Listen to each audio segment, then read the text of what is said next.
Completa l'expressió algebraica de cada funció afí. Molt bé, doncs ara tenim aquestes dues funcions i les hem de completar la seva expressió algebraica.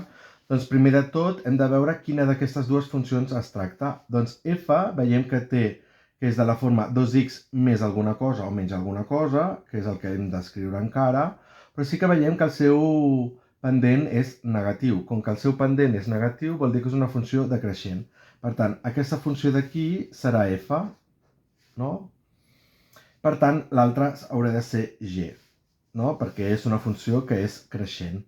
Ara, què és el que tenim? Que el terme independent, no, és per on talla l'eix vertical. Doncs ara mirem la funció f, que és aquesta d'aquí, talla l'eix en el punt 0, menys 3. Doncs això, el menys 3 és el valor del terme independent, és la n. Per tant, serà menys 2x menys 3. Ara, aquesta d'aquí talla per al punt 0, 1. Per tant, el seu valor de la n serà 1. Per tant, aquí posarem més 1. Molt bé. Ara, en aquestes dues funcions d'aquí hem de fer el mateix. Si ens hi fixem, f és la funció que té el pendent positiu, per tant, haurà de ser aquesta funció d'aquí. Doncs aquesta serà f i g té el pendent negatiu, per tant, haurà de ser aquesta funció d'aquí. Aquesta és g. Ara, f talla el punt, no? L'eix vertical per al punt 0, 3. Per tant, què és el que tinc?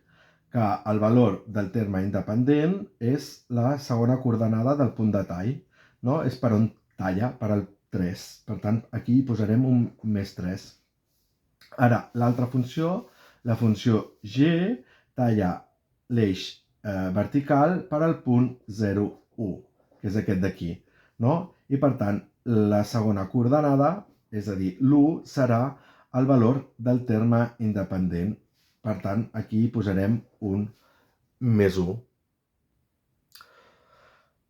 Vinga, aquí doncs anem a continuar i llavors anem a decidir aquesta funció quina és, f o g?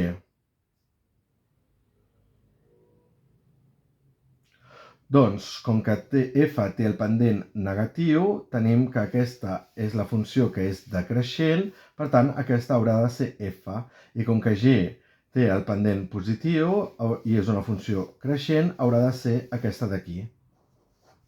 Molt bé. Per quin punt talla la funció f l'eix vertical?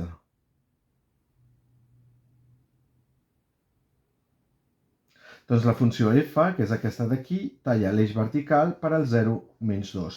Per tant, quin és el valor del terme independent?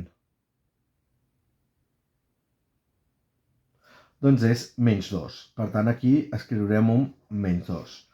Vinga, la g, per quin punt talla l'eix vertical?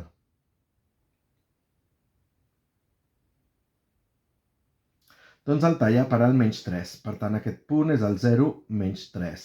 I per tant, quin és el valor del terme independent? Doncs és menys 3. Molt bé. Aquest d'aquí. Quina de les dues funcions és f?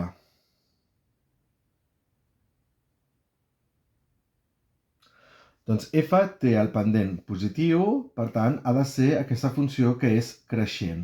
Per tant, f serà aquesta i aquesta serà g. Molt bé. Per quin punt talla la funció f l'eix vertical?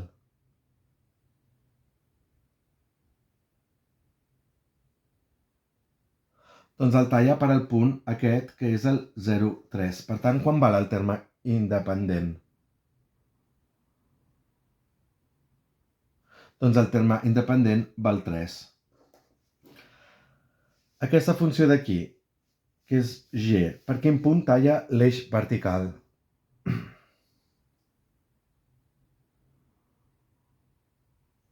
Talla l'eix vertical per al punt 0, menys 1. No? Que és aquest punt d'aquí. Ara, per tant, quin serà el valor del terme independent?